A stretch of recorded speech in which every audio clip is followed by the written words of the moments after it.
Record Store Day is a once-a-year event. This year marks the 10th here in Australia. Among the ambassadors for 2017 are Mark Gable, Catherine Britt, Tim Dalton and my guest, who's on the line, Anthony Albenese MP, the federal member for Grayndler and a member of the Shadow Cabinet. Now, you know Anthony is a politician, but I wonder how many of us really know about his passion for music. He's a DJ in what spare time he has, and I caught up with him from Singapore yesterday afternoon. Anthony, nice to have you with us on Casey Radio. Good to be with you. You're a bit of a dark horse, aren't you? I suppose a lot of people in your electorate would know you're into music, but I had no idea. Well, I've done a couple of gigs at Melbourne with my alter ego. DJ Elbow, isn't it? Yeah. Yeah, that began after I hosted Rage when I was the Deputy Prime Minister. Yes, I remember that. And that came out of chatting to people in at Triple J, and afterwards we were just standing around talking about music, and someone said, "Oh, you know a fair bit about music. Would you consider hosting Rage?" Of course, that was one off my bucket list. I said absolutely yes, and people kind of liked the sort of music that I played. So then I did a charity event a couple of times, one in Richmond at the Corner Hotel for Recklink, associated with the Community Cup that's played. That's pretty big there at Elstonwick Park, played every year, and it's played all around Australia now. And it's just a bit of fun. I don't pretend to be a real DJ. I just play stuff that I like, which is very much what you'd expect if you were sort of my age, around in your early 50s, and you were interested in sort of independent music, and particularly sort of rock music of around about the 80s and 90s. There's a big emphasis on, but a few modern things as well. And Anthony, I want to play you a grab of a couple of songs. Have a listen. It only goes about 30 seconds. Take a listen to this, then I want to come back and ask you why these are your favourites. Take a listen. Now I know Spanish Harlem are not just pretty words to say. The raising of children, rearing of young, used to be simple. Now, there's two great songs, and of course there's a lot of history behind that Elton John one. Tell us about it, Honky Tonk. Honky Shadow. First from Honky Shadow. It was Mona Lisa and Mad Hatters, from the first record that I bought. Is it? I was about 10 years old. Go on. I think with money from my paper run. And I bought that album. It's very different from later Elton John albums. I think it stacks up pretty well. I think it's one of his best, you know. Yeah, it's a lovely album. It is a fantastic album, and of course the second was The Great Midnight Oil. And I, of course, grew up around Sydney and grew up going to Oil's gigs. There was very much a vibrant live music scene, so seeing them to everywhere, from the Stage Door Tavern to French's, to the Civic, to up on the Northern Beaches. They were a fantastic pub rock band, and indeed next Thursday they're playing at Selena's at Coogee, and I remember seeing them at the first night that Selena's opened as a new venue, and they handed out Hawaiian shirts to everyone. So it was quite a strange night. Yeah. And I remember, of course, Wedding Cake Island, the instrumental of Bird Noises, is, of course, a little island that's set off Coogee Beach, where Selena's is there. Well, that's reportedly one of the records you're very proud to own, Bird Noises, and not a bad album by Midnight Oil, of course.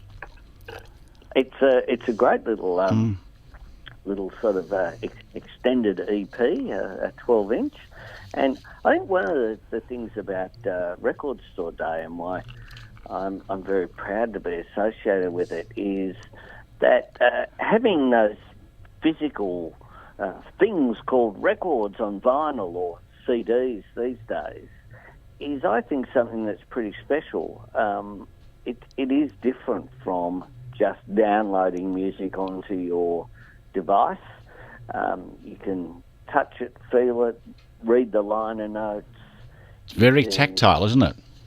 Absolutely. You can get a sense of history as well. And there's nothing quite like browsing through I kept all my records and browsing through and picking something out like, bird noises or other albums and putting them on and remembering when you first saw the band or when you first heard the track, who your mates were at the time, different experiences that you relate to music, which part of that is literally sensing it. One of the things about culture, of which music's an important part, is that it does affect all of the senses, and touch and sound and sight are all embodied when you go into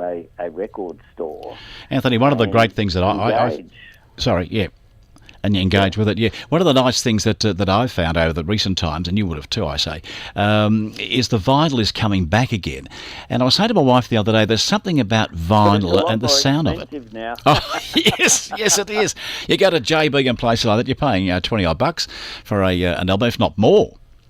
Oh, more. It's I'm glad that I resisted the urges from time to time, not from myself, but from others I shared houses with, or having now my now wife to resist the idea that you don't need to keep on all your records because you've now got it on on CD. Got it on CD.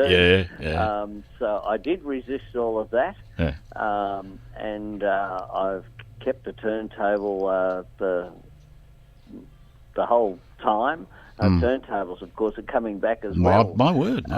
And it's a good thing, I think. I've got some special albums. I've got a coloured vinyl version of the Sunny Boys. Very nice. First album that was fantastic, and you remember different things that came with records like the Midnight Oil Armistice Day 12-inch single that has, I think, Stand in Line on the other side, a live version, I think, from memory. I haven't played it for a while. Came with this, it was dreadfully ugly T-shirt, I've got to say. So I wore it, but I wore it anyway, and I have the memory of it ingrained on my brain. You're often quoted as using quotes in Parliament from the rock era, aren't you? You get up there with a few little quotes here and there. How do they come about? Oh, I think just trying to mix it up a little bit. Bit of fun? Yeah, a bit of fun to throw in there. So I've quoted everyone from Tom Waits to the Smiths to lots of different bands get a run. I usually attribute them, and sometimes people wouldn't have a clue. I'm sure many of the people listening in Parliament, as I say, as Morrissey once said, and chuck out a quote there. It's quite. Well, I reckon after you've been ambassador now for this 12 months, you're going to find that up in Canberra they're going to be saying to you, Anthony, come on, you can DJ the Christmas party this year. Well, I have indeed DJ'd at the National Press Club for a function that was held there for the media. So that was a good bit of fun as well. I think, music is very important. It defines for many of us our lives and our experience and our growth. We change our musical tastes as we go through, but I still like, once I really like something, I like it forever.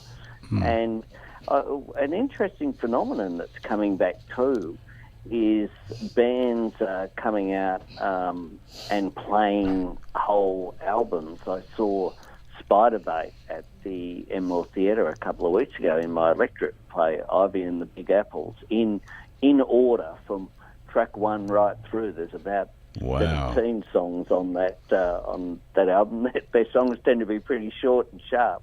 But good stuff. Anthony, we're running out of time, but we've got to tell the listeners the date of this. It's Saturday the 22nd of April. There's 180 indie music stores right around Australia, quite a lot locally here too. The Hub Arcade in Dandenong, Mordialloc, Blackburn, Belgrave, and there's a list of those if you go to the website and have a look. Anthony, to go out, we're going to play one of your favourite songs, and I believe you finish with this quite often, and it's called Passengers. By the great Iggy Pop. That's it. That's the one. It's a good sing-along song. I think it is too.